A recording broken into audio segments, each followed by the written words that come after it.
Muy buenos días, amigos y amigas de su espacio Conexión Global RD.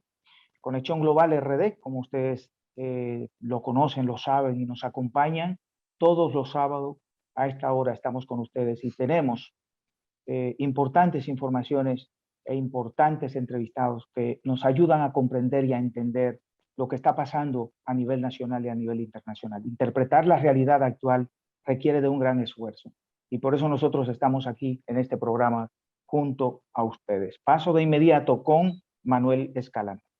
Sí, muy buenos días, gracias por la sintonía, gracias Víctor por estar hoy con nosotros y gracias a ustedes sobre todo por estar conectados con Conexión Global RD. Les recordamos que cuando termine el programa, colgamos este mismo programa en YouTube a través de Conexión Global RD. Tenemos una cuenta personal de Twitter, Manuel Escalante, Víctor Tineo 99, y por ahí si quiere conectarse con nosotros estaremos felices de acompañarnos y de acompañarlo y que nos acompañe. Hoy tenemos un invitado especial, una figura nacional, un hombre comprometido con el desarrollo país, demostrado con acciones, no solo con palabras, defensor de los derechos de los dominicanos, a carta cabal, y que hasta ahora, cuando ha tenido que hablar, ha hablado siempre con mucha responsabilidad, lo cual ha hecho que todos los dominicanos le respetemos, le valoremos y le agradezcamos su entrega. Nos referimos a Francisco Álvarez Valdés, Pancho. Pancho, bienvenido a Conexión Global RD. ¿Cómo estás? Gracias, Manuel, a ti, a Víctor. Y para mí es un placer realmente estar con ustedes compartiendo este espacio y a la orden de ustedes para responder cualquier pregunta que tengan. Bueno, usted sabe que habíamos hablado de hablar del Código Penal y la importancia que tiene, pero Víctor no quiere perder la oportunidad de escuchar de tu voz tu opinión sobre el discurso del presidente Luis Abinader a propósito de cumplir su primer año de mandato. ¿Qué opinas? ¿Qué te pareció? ¿Qué le faltó? ¿Qué le sobra? ¿Cuál es tu opinión? En definitiva, porque tengo interés porque es que estamos hablando de Pancho Álvarez, un estadista, conocedor del Estado, conocedor de las reglas, de cómo debe gobernarse una nación. Entonces, yo creo que la opinión más acabada que pudiera darnos una persona en este momento de crispación política también que tenemos, creo que Pancho Álvarez es la persona más indicada para decirnos cuáles son los avances y cuáles se entiende que son las cosas a mejorar. Bueno, tengo que decirle que me siento abrumado con la presentación que ambos han hecho de mí. Yo soy un simple ciudadano y abogado de oficio porque tengo que alimentar a mi familia, obviamente. Pero sobre todo, antes que abogado, soy ciudadano. Y esa es precisamente la calidad que me trae ante ustedes, ¿no? No ejercer mi profesión de abogado, sino mi calidad de ciudadano. Y en esa calidad, pues, valorando el discurso del presidente Abinader de esta semana, pues debo tal vez comenzar diciendo que no se trató de, como algunas personas equivocadamente han señalado, como un proceso de rendición de cuentas. No, no se trató de una rendición de cuentas porque no es el periodo que la Constitución establece para esos fines. El presidente de la República y bueno, y todo el gobierno central está obligado a rendir cuentas al país por mandato constitucional el 27 de febrero. Se hace a través, obviamente, del discurso que hace el presidente en esa fecha concreta. Entonces ustedes dirán, ¿y qué pasó en esta semana? Porque fue un discurso de una categoría similar al 27 de febrero. Bueno, el presidente parece que quería, pues, no tanto hablar del pasado, que se habló de lo que ha hecho en los últimos 12 meses, sino de hablar del futuro. Y obviamente dar algunas explicaciones sobre críticas que se han hecho a su gestión en estos 12 meses. Por ejemplo, se ha hablado de que la inversión de capital que ha hecho el presente gobierno ha sido muy reducida y obviamente eso hace que la economía marche tal vez de una manera un poco más lenta de lo que debería marchar, aunque el presidente habló de un crecimiento de un 13% hasta el momento, ¿no?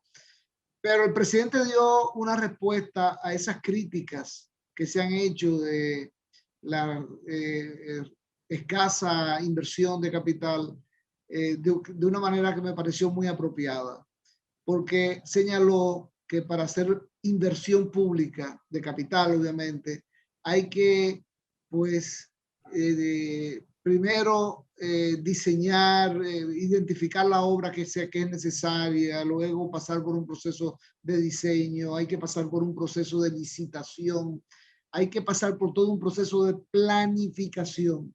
Y ese concepto de planificación no es un concepto cualquiera, es un concepto constitucional. La Constitución de la República establece claramente que el gasto público debe ser planificado. Y cuando un presidente va a cualquier pueblo y dice, ¿qué necesita este pueblo? Y el pueblo le dice, un acueducto. Y el presidente dice, mañana vienen los equipos a comenzar a construir el acueducto. Está violando la Constitución de la República. Porque bueno, el pueblo podrá necesitar un acueducto, pero eso se planifica. Eso no puede salir de un sombrero de mago como un conejo, ¿no? Hay que respetar el mandato constitucional y lo que el presidente pues, quiso plantear es que durante este tiempo se ha estado en ese proceso de identificar las obras, de planificarlas, de diseñarlas, de entrar en los procesos de licitación correspondientes. Y eso no se hace en un mes, 2 meses, 3 meses, eso toma un tiempo. Pancho, hay algo que el presidente dijo que llamó mucho la atención. Hay que hacer una reforma constitucional. Todos sabemos que las reformas constitucionales en este país generan una serie de dudas respecto de, sobre todo, el tema de la reelección presidencial. ¿Están dadas las condiciones en este momento para que se plantee una reforma a la Constitución a los fines que el presidente lo manifestó? Mira, yo creo que sí, que las condiciones están dadas. ¿Por qué? Porque el fantasma de la reelección no está rondando a la Asamblea Revisora de la Constitución cuando se reúna. Ustedes saben que prácticamente todas las reformas constitucionales, excepto algunas de excepción, han girado en torno al tema de la reelección presidencial. Siempre se ha convocado a la Asamblea Revisora para eliminar los obstáculos que impiden al presidente de turno reelegirse. Esa es la realidad que tenemos. ¿La del 10, la considera igual? Claro muchos que sí. Muchos consideran que la Constitución del 10 es una Constitución distinta a las demás en todo, la aprobación y todo lo que se introdujo de cambios en la Constitución. Bueno, por la magnitud de la reforma, pues obviamente es diferente a las anteriores, pero obviamente tenía también sus temas relacionados con la reelección como motivo para incentivar esa reforma. Aquí a veces el tema de la reelección se ha disfrazado de otros temas que se quieren modificar en la Constitución cuando la finalidad última es la de la reelección. Pero ¿qué ocurre? El presidente Abinader no necesita una reforma constitucional para intentar reelegirse en el 2024. No la necesita. El presidente Leonel Fernández tampoco necesita una reforma constitucional para presentarse como candidato a la presidencia de la República.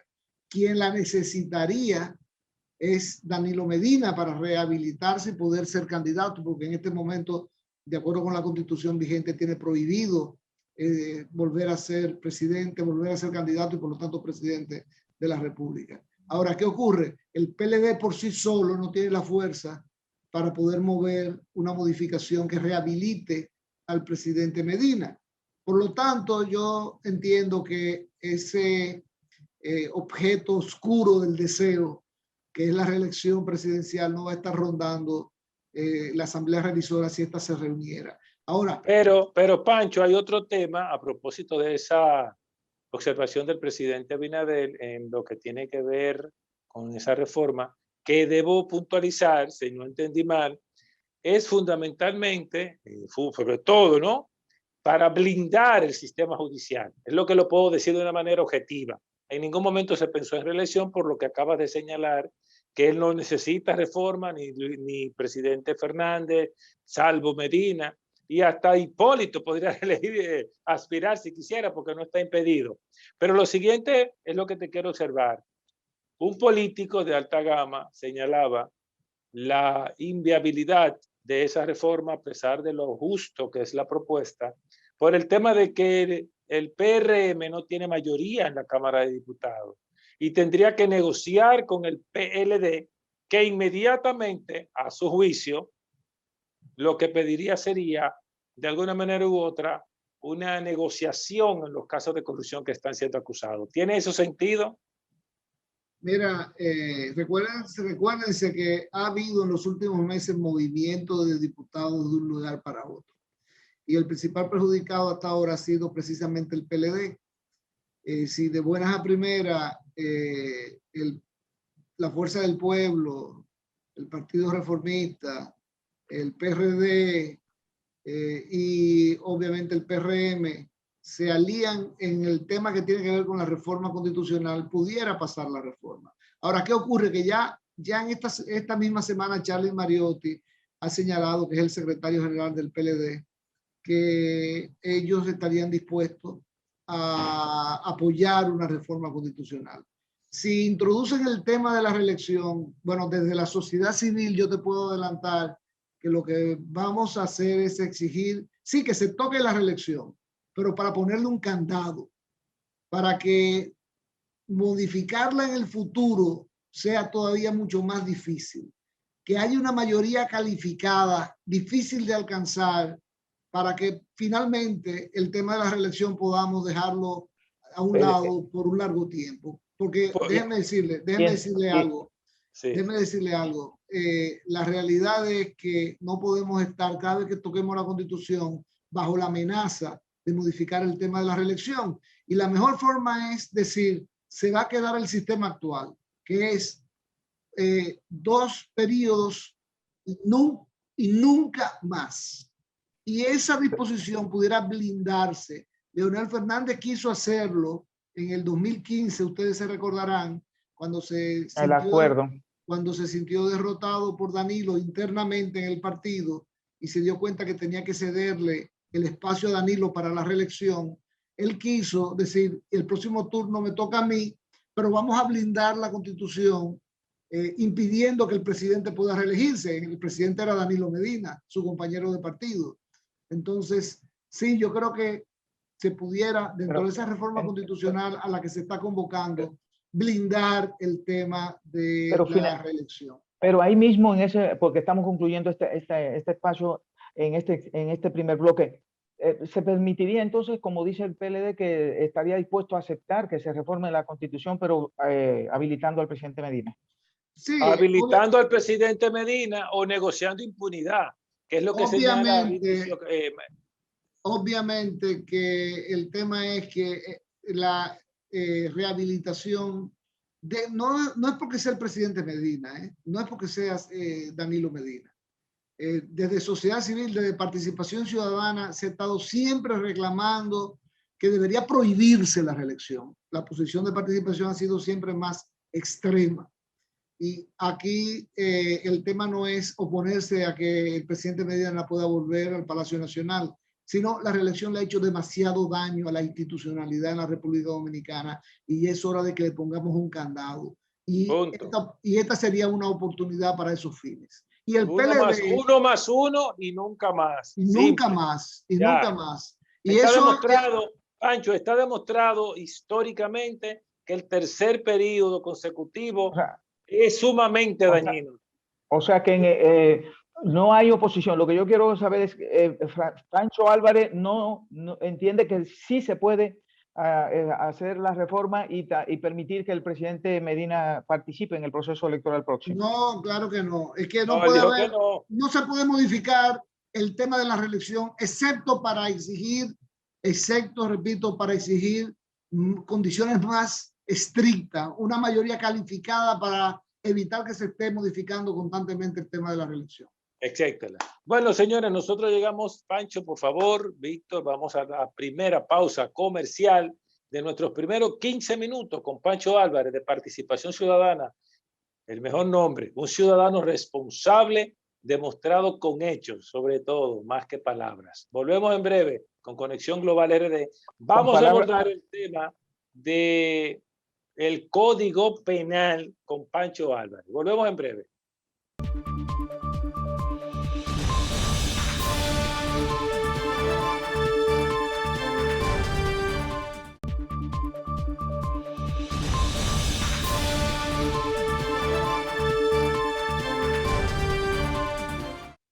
Bueno, gracias por seguir con nosotros. Estamos contentísimos porque tenemos a Pancho Álvarez, un invitado de sección. Yo particularmente lo admiro mucho, Víctor también, porque es un ciudadano que ha demostrado su responsabilidad país, que es donde debemos caer todos.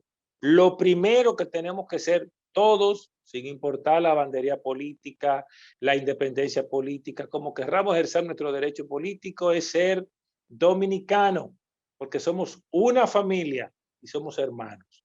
No importa en lo que creamos, lo que querramos promover, primero la dominicanidad, para que primero seamos hermanos. Pancho, gracias por el tema anterior, lo pusimos en el primer bloque, pero queremos que nos hable del Código Penal. Se hace imperativo escuchar tu opinión por lo objetivo de tus planteamientos.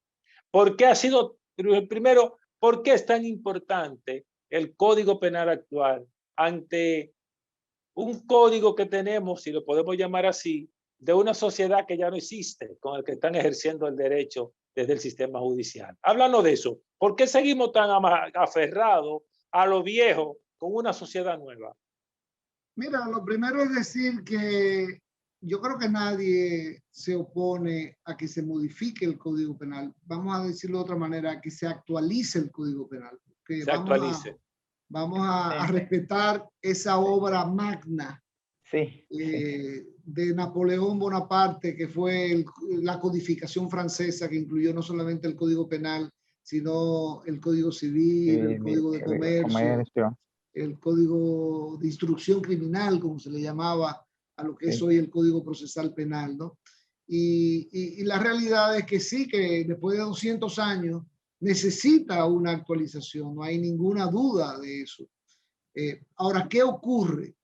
Lamentablemente, pues hemos visto cómo primero se concentró la discusión del Código Penal en tratar de eliminar las 3 causales que se solicitaban. Pero mira, oye algo, Pancho, yo quiero que no perdamos esta oportunidad de que tú nos digas por lo menos quizá 1, 2, 3 elementos fundamentales del Código Napoleónico que necesitamos actualizar y por qué, para que entremos a ese tema de las 3 causales. Bueno, no es que ese es el primero.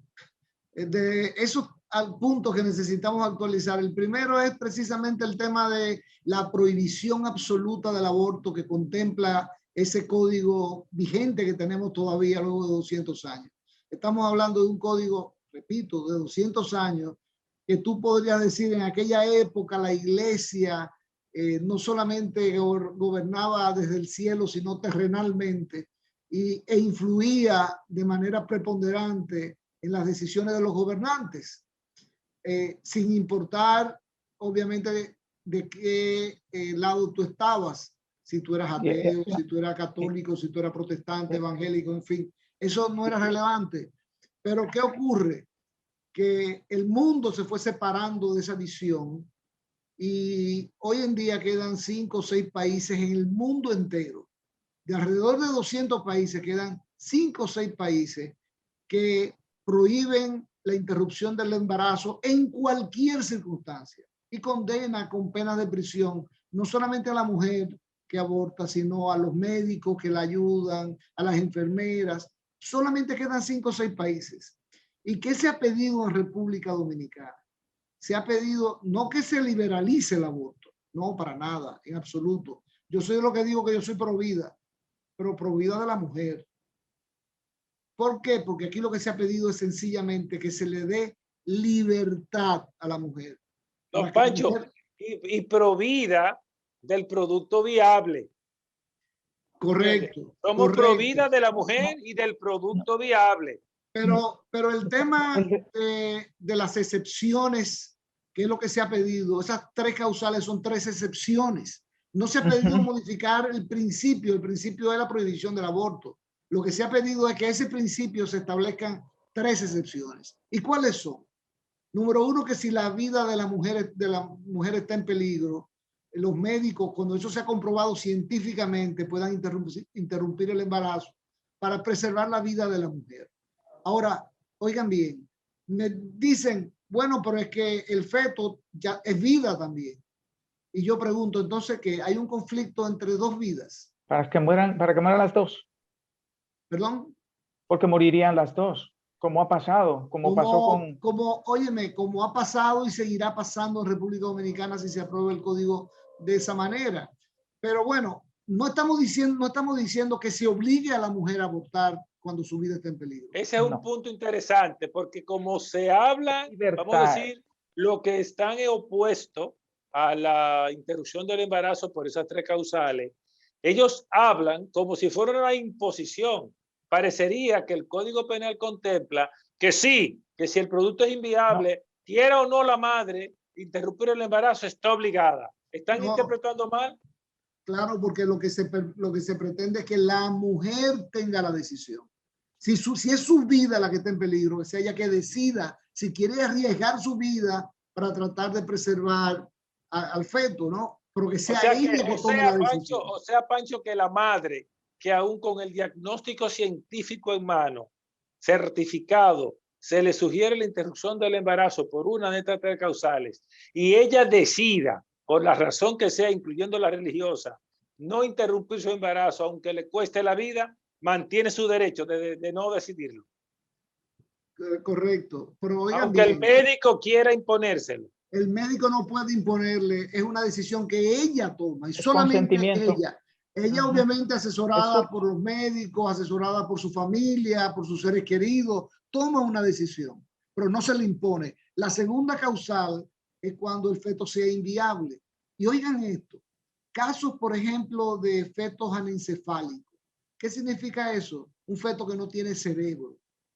Ahí no hay vida posible. Cuando dé a luz, a las pocas horas, ese feto va a morir. Eso es así cuando existe esa situación, como muchas otras. ¿Y qué ocurre?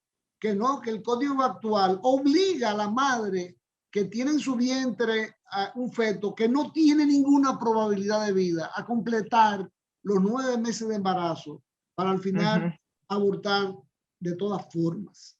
Entonces, eso es una crueldad que va en contra de la dignidad de las mujeres. Y la tercera causal es cuando ha sido violada, cuando ha habido violación o incesto. ¿Tú te imaginas obligar a una mujer a tener el hijo de su propio padre y de tener que vivir con el hijo de su propio padre el resto de su vida?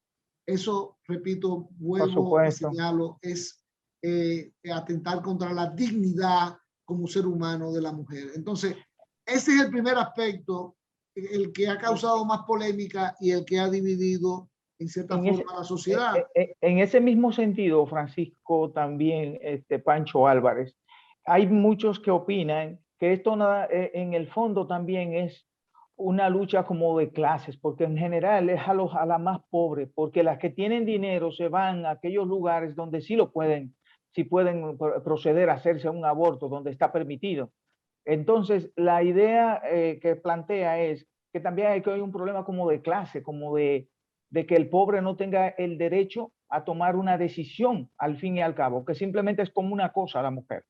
Bueno, pues tú tienes toda la razón. Hay una situación que afecta sobre todo a los sectores más vulnerables, los sectores que tienen menos recursos. Y eso es una especie de doble hipocresía que hay en nuestra sociedad. Doble moral. Porque al fin de cuentas, ustedes saben perfectamente que aquellas personas que tienen recursos van a lograr interrumpir el embarazo. No van a tener ni siquiera que irse fuera de la República Dominicana, lo hacen aquí en clínicas confortables, con médicos preparados, que asumen el riesgo. ¿Por qué asumen el riesgo? Y esa es otra parte de la doble moral. Porque aquí nunca ha habido una condena por aborto. Nunca. Entonces, ¿para qué tenemos el texto prohibiéndolo? Solamente para arrastrar a la gente más pobre a tener que arriesgar su vida con brebajes, con artefactos para producir un aborto en circunstancias no seguras. Institucionalizando además, Pancho, la clandestinidad, porque sabemos que así como los que tienen recursos van a centros médicos de lujo, los que no tienen recursos van a ir a patios, van a ir a clínicas clandestinas, van a ir donde comadronas que practican aborto utilizando una serie de herramientas no apropiadas. Con esa posición simplemente institucionalizamos la clandestinidad, que es peor aún. O como dijo un diputado, de una manera hiriente, que la mujer que no quiere embarazar solamente tiene que tirarse de nalga por una escalera. ¿Ustedes escucharon ese diputado? Eso es increíble. Yo no, tuve la suerte de no escucharlo porque realmente pues así mismo, impresionante. Me hace sentir como con un sentimiento difícil de explicar, porque eso no es posible que en un país medianamente democrático como la República Dominicana, esa sea el lenguaje de un diputado. Entonces estamos... Dime, sí, Pancho, vamos. Yo quiero agregar algo, y es el compromiso político que asumieron los anteriores candidatos a diputados, a senadores y a presidente de la República, con las 3 causales. Asumieron un compromiso que muchos de ellos han abandonado ahora que están en las curules y están en el solio presidencial. Bueno, el presidente Abinader ha dicho que él está de acuerdo con las 3 causales, pero que él va a dejar en libertad a cada uno de los legisladores. Y ese fue el compromiso que se asumió en campaña. Yo no creo que ese fue el compromiso que se asumió en campaña. Y he dicho en varias oportunidades que el presidente Abinader es líder de su partido y líder de la bancada congresual de su partido. Y un líder está para decirle a la gente, síganme. Y lo ha hecho ya el presidente Abinader con otros temas. Y lo va a tener que hacer en el futuro. Imagínense cuando venga una reforma fiscal. ¿Qué va a decir el presidente Abinader? El presidente Abinader le va a decir a todos los legisladores, senadores y diputados, ustedes están en libertad con la reforma fiscal de hacer lo que quieran. No, le va a pedir que voten por su proyecto. Entonces, eso es lo que le estamos exigiendo al presidente Abinader. Porque de lo contrario, lo que habría sería una estafa electoral. ¿Estafa por qué? Porque te prometen en campaña una cosa y cuando llegan al poder hacen otra. Y eso no es correcto. Y desde el punto de vista electoral es una práctica, repito, incorrecta. Pero bueno, el tema del aborto no es el único que plantea este proyecto de código penal que merece mucha atención. Sí, es importante ahí, Pancho Álvarez, que nos ayude a entender esos puntos que son realmente controversiales y que algunos de esos puntos no están tomando en consideración, definitivamente no se está tomando en consideración los derechos fundamentales de las personas. Por eso es que estamos hablando de que es un mundo distinto, no es el mundo de hace 200 años, es el mundo de post Segunda Guerra Mundial, el mundo de los derechos humanos. Entonces, hay aquí otros puntos que tienen una situación de confrontación con los derechos fundamentales de las personas en República Dominicana. Y nos gustaría que nos ayude ahí a entender esa parte, Pancho Álvarez. ¿Cómo no? Miren, otro de los puntos es el tema de la jurisdicción penal militar. ¿Qué ocurre? Ustedes saben que ustedes han oído hablar de los tribunales penales militares, ¿no? Por supuesto. Y esa figura o esa institución de los tribunales penales militares pues fue eliminada y no existía y no existe en la República Dominicana. No es que no existía, es que no existe. Y no porque lo diga yo, porque lo ha dicho 2 veces el Tribunal Constitucional, examinando el artículo 254 de la Constitución que trata sobre la jurisdicción militar y examinando la ley orgánica de las Fuerzas Armadas. El Tribunal Constitucional ha dicho que la jurisdicción penal militar es inexistente. En consecuencia, pues definitivamente que ahora pretender vía el Congreso instaurar nuevamente el Tribunal Penal Militar, pues violaría lo que ha sido el precedente sentado por el Tribunal Constitucional, que, repito, ha declarado inexistente la jurisdicción penal militar. Ahora, ¿En qué consiste eso, esa jurisdicción de militares? ¿Cómo lo podemos interpretar? Cuando hay una infracción penal, entonces habría un tribunal militar compuesto por militares que jugarían a pero una a su infracción ¿de colega. quién? ¿De civiles o de militares? De militares, ¿no? Militar. Cuando un Militar. militar comete una infracción penal que podría conllevar pena de prisión, si hubiese una jurisdicción penal militar, quien lo juzgaría sería un tribunal militar, es decir, sus propios compañeros de armas. Imagínate. Entonces, eso fue eliminado. Eso compromete el juicio, ¿no? Porque dime, ¿cómo que es muy difícil que tú te imparcialices a tal nivel que tú puedas ser justo en una sentencia a ese Mira, nivel? la ley de las Fuerzas Armadas, la ley orgánica de las Fuerzas Armadas, entre los principios que establece es el principio de espíritu de cuerpo. Y la ley ordena que los militares tienen que ser solidarios unos con otros. Entonces, ¿qué significa eso? Que yo siendo militar y perteneciendo a un tribunal militar, te voy a juzgar a ti que eres militar con el cual yo tengo que ser solidario.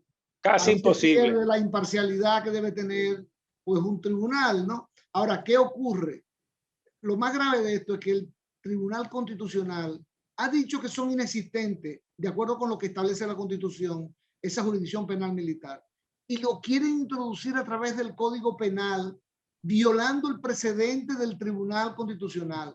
El precedente del Tribunal Constitucional en materia de interpretación de la Constitución está por encima del Congreso de la República.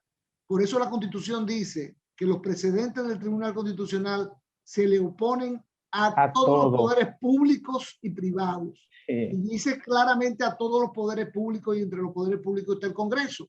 Entonces se estaría violentando la decisión del Tribunal Constitucional. Si eso se hiciera, nadie respetaría ya las decisiones del Tribunal Constitucional, porque si no las respeta el Congreso, ¿por qué le pueden pedir a la ciudadanía que lo respete?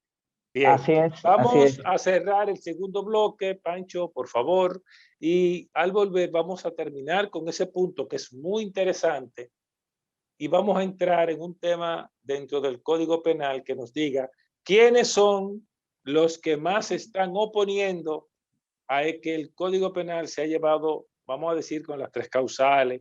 Y hay un tema que vamos a tratar en el tercer bloque que tiene que ver con la discriminación por preferencia sexual, que también se ha convertido en un problema. Volvemos en breve con Conexión Global RD y Pancho Álvarez, un invitado de excepción, hoy con nosotros y con ustedes.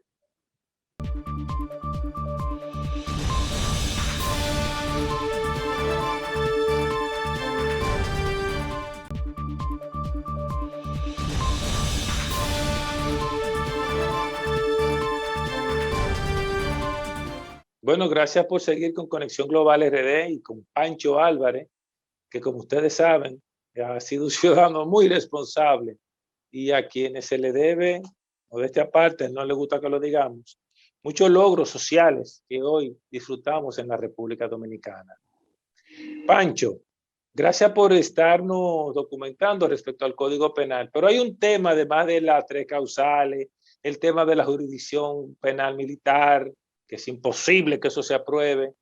Pero hay un tema también que tiene mucho debate, yo veo muchas jóvenes, muchas familias frente al Congreso, y es el tema de que no queda claro que por preferencia sexual la comunidad LGBTIQ no se siente protegido porque dice hombre o mujer, pero resulta que en República Dominicana cualquiera te puede decir, bueno, usted es un hombre, usted no tiene por qué gustarle un hombre o tener preferencia sexual o homosexual, o usted es una mujer, usted no tiene por qué tener una preferencia como lesbiana. ¿Tienen ellos razón o es suficiente con quien diga religión, clero, que es muy específico? A mí lo que me llama la atención es que cuando habla de la religión, de la raza, es específico. Entonces, ¿por qué en la sexualidad no se puede decir por discriminación de preferencia sexual, que es lo que la comunidad LGBTIQ está exigiendo? ¿Están errados? ¿Tienen razón? ¿Qué opinas? Mira, tienen toda la razón, porque el primer proyecto de Código Penal establecía que se sancionaba la discriminación por orientación sexual y por género. Por eso, entre otros aspectos, ¿no? Como tú señalas, religión, credo, en fin. Pero decía específicamente que estaba prohibida la discriminación por orientación sexual o por género. Y de buena a primera quitaron esos dos elementos. ¿Y por qué lo quitaron? ¿Por qué lo quitaron? Si no hubiese estado del principio, uno dice, bueno, ¿qué falta por poner? No, estaba y lo quitaron. ¿Por qué lo quitaron? ¿Por qué lo quitaron? Esa Bueno, es la gran porque pregunta. a alguien se le ocurrió decir, si yo estoy alquilando un apartamento mío y ya lo tengo negociado con el inquilino y me entero que el inquilino es gay, entonces le digo, no, yo no voy a firmar el contrato porque tú eres gay y yo no quiero alquilar solo a un gay. Y tú dirás, bueno, pero ese es el apartamento de propiedad de él tiene derecho. No, él no tiene derecho a discriminar. No importa que sea en ese renglón alquilando una propiedad que te pertenece. No, la discriminación debe estar prohibida. Ese tipo de discriminación está prohibida. Yo estaba revisando hasta en los estatutos de las principales universidades del mundo. Estaba leyendo los estatutos de una universidad de Colorado, donde específicamente prohíben la discriminación por orientación sexual o por género. Entonces, la pregunta es, ¿por qué no dejarla? O sea, ¿por qué no mantenerla como estaba en el origen? Que si usted discrimina por orientación sexual o por género, va a ser sancionado, porque eso es lo que la democracia moderna requiere hoy en día.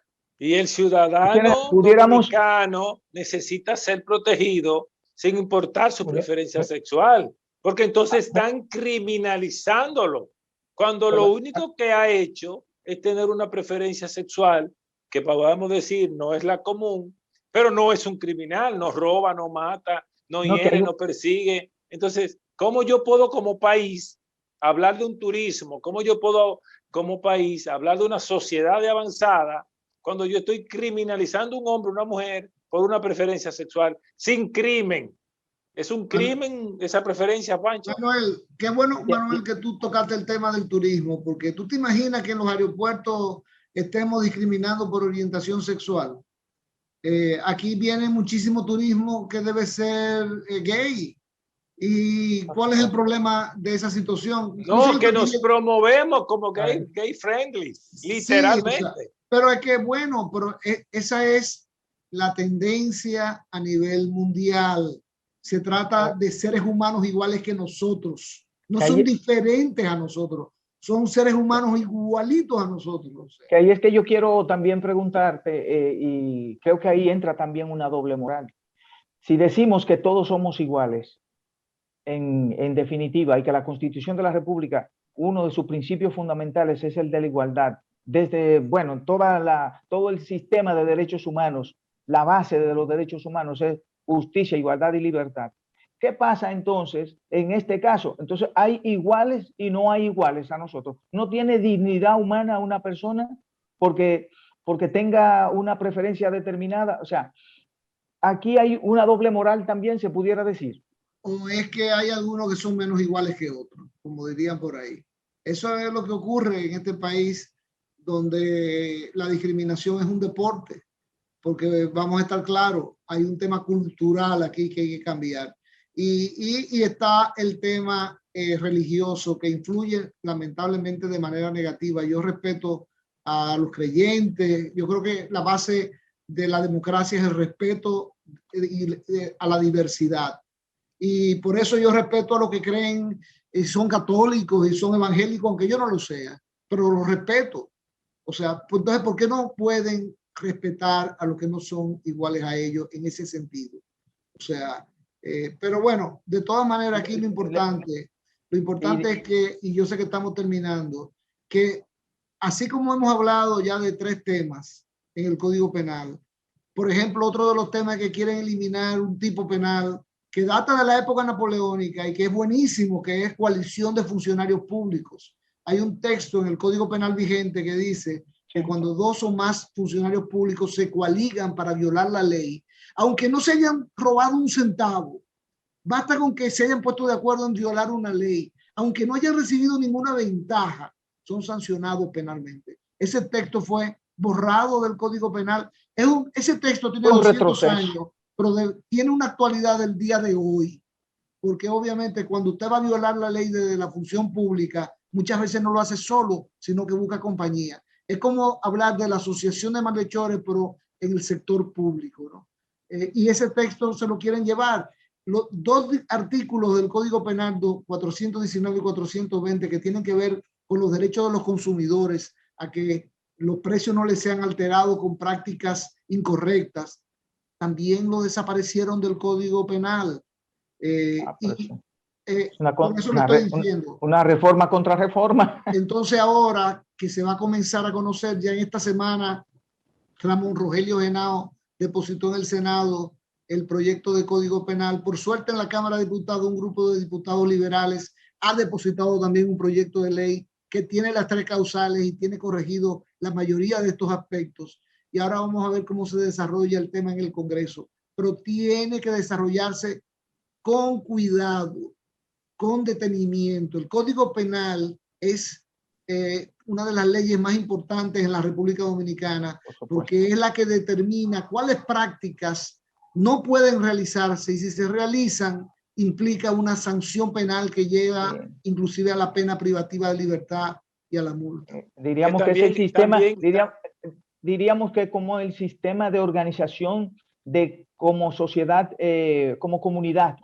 humana, es como diríamos la base. Después de la Constitución, uno de los aspectos más importantes para el orden, para la vida en comunidad, pudiera decirse que es el Código Penal. También es bueno señalar, Pancho, que pero el código contempla sumar penas. Ahora solamente hay una hasta 25 o 30 años. Y si no hemos entendido bien, corrígenos, permitiría sumar penas por crímenes, vamos a decir una misma persona con varios crímenes, ya no sería una sola pena. ¿Eso es correcto? Sí, es correcto. Con algunas condiciones lo permite. Pero déjenme decirle algo. Yo soy de lo que creo que en República Dominicana no avanzamos necesariamente solamente aumentando la pena, haciéndola más dura la pena. Nosotros, la coalición de funcionarios públicos para violar una ley se sanciona, que creo que con pena de prisión que no pasa de 1 año, pero nunca lo hemos podido aplicar. Entonces, a mí me bastaría con que comencemos a aplicar las penas que tenemos hoy, porque exacto, no hacemos nada con poner penas más severas si no las vamos a aplicar.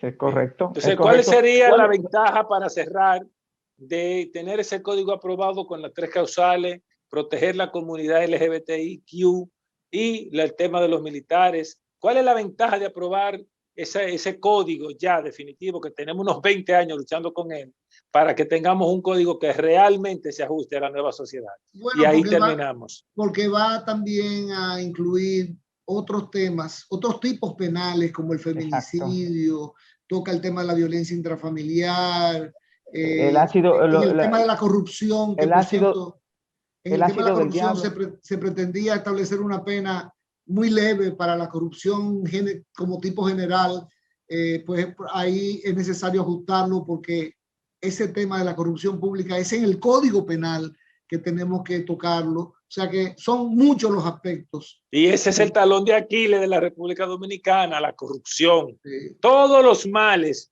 de lo que estamos nosotros como nación viviendo tienen de alguna manera u otra un elemento de corrupción. Nosotros con esta observación, Pancho, tenemos que cerrar, se agotó el tiempo.